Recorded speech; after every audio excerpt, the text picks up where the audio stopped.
ఇదేనా అంశాల పట్ల భిన్నాభిప్రాయాలు కలిగి ఉండొచ్చు.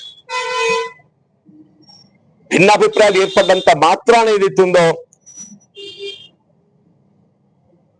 మీరు పార్టీ విడతారు. నాటువంటి గురించి మీరు మాట్లాడటానికి మీకు ఎట్లా వస్తుందే? 4 దశాబ్దాలకి వెళ్ళి ఏదైతుందో నేనే కాంగ్రెస్ నేను అనే విధంగా మీకు 1996 అప్పుడు ఉమ్మడి రాష్ట్రంలో 294 స్థానాలలో Congress was with only 24 seats.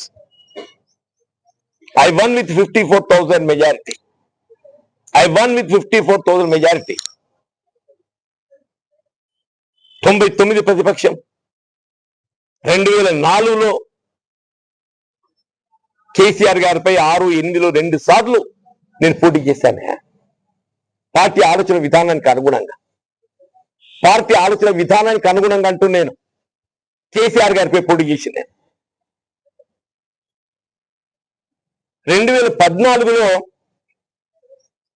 3 ఉత్తర తెలంగాణ జిల్లాల్లో నేను ఒక్కనే ఏకైక ప్రతినిధిని. 3 ఉత్తర తెలంగాణ జిల్లాలలో నేను ఒక్కనే ఏకైక ప్రతినిధిని. ఆదిలాబాద్, నిజామాబాద్, కరీంనగర్. ఈ 3 కలిపి ఎన్ని అంటే 13, 10, 23, 9, 32.